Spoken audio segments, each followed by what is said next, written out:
સુરતાધારી સંત કોઈ ઉલટ લગાવે ધ્યાન, મન પવન ને થીર કરી અને ભૂલે દેહનું ભાન. પણ એકવાર સિદ્ધાંત ને પકડી લીધો પછી સિદ્ધાંત તેને ના છોડે. એટલે દરેક માનવ છે એની મતિ અનુસાર હરિના ગુણ ગાય. એટલે આપણે એ બધામાં પડવું નહીં. તમારું પોતાનું લક્ષ્ય શું છે? એ વીજળીનો એક છેડો ચાલુ પકડી નિમનો હાથ પકડશે.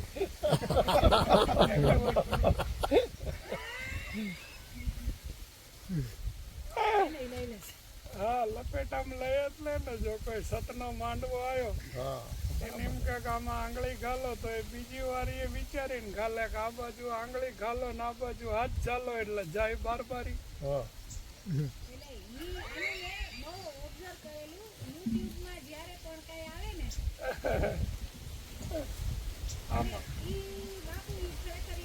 ઉર્જાની શક્તિ છે માતા. પણ હવે એક વાત સમજી લો તમે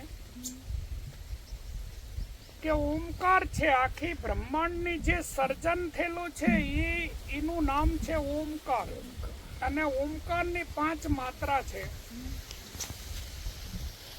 એમાં પહેલી માત્રા છે પૃથ્વી, બીજી માત્રા છે જળ, ત્રીજી માત્રા છે અગ્નિ, ચોથી માત્રા છે વાયુ અને 5મી માત્રા છે પ્રકાશ. એટલે આ દૂધ છે, આ દહીં છે, આ માખણ છે, આ ઘી છે. અને આ ઘીમાંથી કરેલો જે દીવો, ભગવાનને આપણે દીવો નહીં કરતા, તો આ દૂધ, દહીં, ઘી, માખણ, દીવો. તો આ જે 5મી માત્રા છે એ પ્રકાશ છે. આપ સમજો છો ને વાતને? તો 5મી માત્રા તો પ્રકાશ જ છે. તો આકાશમાં તમે જુઓ તો તમારા સોલનું હેન્ડલિંગ સૂર્ય કરે છે, તમારા મનનું હેન્ડલિંગ ચંદ્રમા કરે છે, અને તમારા બ્રહ્મરંધ્રનું જે હેન્ડલિંગ છે એ ઓતર ધ્રુવ કરે છે. એને બોન મેરો કહેવાય. સેલ બનાવવાની ફેક્ટરી. આખા બ્રહ્માંડમાં સિતારાઓ બધા ભેગા થઈ અને પછી બોડી ચલાવે છે.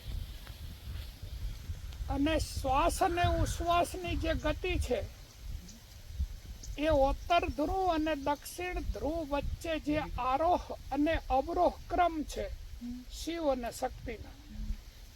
એટલે આરોહ ક્રમ છે એ શક્તિનો છે ને અવરોહ ક્રમ છે એ શિવનો છે. એટલે પહેલી માત્રા સૂર્ય છે આકાર, ઓંકાર છે એ ચંદ્રમા છે અને મકાર છે એ તારામંડળ છે. અને એ આકર્ષણ અને વિકર્ષણની જે શક્તિ છે તેનાથી દક્ષિણ ધ્રુવ પર નાદ થાય છે અને ઉત્તર ધ્રુવ પર વીજળી થાય છે. વીજળી એટલે જે શક્તિ છે એ તો વીજળી છે જ. પણ જેના નોલેજ થઈ ગયું છે કે લાઇટને અડવાથી શોર્ટ લાગે, એની 71 પેઢી કોઈ દાડો લાઇટને ન રમાડે.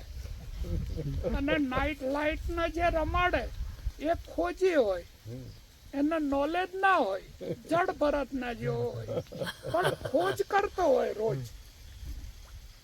અને કોઈ ગુફામાં કોઈ ગુરુએ ચાલુ શેડો મેક્યો હોય, ઉપર કોટિંગ કર્યા વનો, અને બુદ્ધુ હોય ચાલ પડે, એટલે એને નોલેજ થઈ જાય લાઈટ શું છે એ.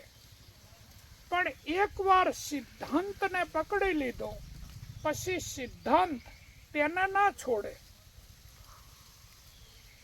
એટલે કુંડલીની મહાશક્તિ લાઈટ જ છે. એને એકવાર જેને ચાલો છેડો પકડ્યો એ પકડ્યો, પછી એને મૂકી દેવો કે પકડી રાખવો એ એની મરજીની વાત છે. એટલે કહ રહા હૈ આસમાન ये समा भी कुछ नहीं, रो रही है शबनमें ये नजारे कुछ नहीं, जिसकी मेलों पर जलते थे हजारों रंग के फानसो, खुद बेदम हो गया तो हुनहा कुछ नहीं. બહુ તો એ લઈને હાલી જાય તો બેદમ થઈ જાય. અને તો સુરતાધારી સંત કોઈ ઉલટ લગાવે ધ્યાન, મન પવન ને થીર કરી અને ભૂલે દેહનું ભાન. એ ભાન ભૂલી ગયો હોય ત્યારે જ ચાલુ શેડો ખોલતો હોય ને.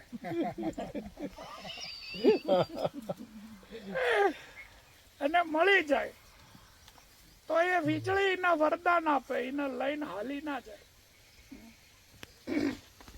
પણ बहुत परवाने जल गए, बहुत परवाने जल गए, राज ये पाने के लिए कि शम्मा जलने के लिए है या जलाने के लिए। એટલે કોઈ શક્તિ પ્રગટ થાય તો આપણે પોતે પોતાનું આપાપણું છે એ એમાં હોમી દેવાનું છે, ન કે શક્તિને પોતાનામાં નાખી અને અહંકાર ઉભો થવો જોઈએ કે ભાઈ હું શું કેવું થાય છે, બહારથી આવે જ નહીં, બહારથી આવે જ નહીં। એટલે દરેક માનવ છે એની મતિ અનુસાર હરિના ગુણ ગાય, એટલે આપણે એ બધામાં પડવું નહીં। તમારું પોતાનું લક્ષ્ય શું છે, એટલે પોતાનું લક્ષ્ય સહીને સિદ્ધ કરી અને નીકળી જવું।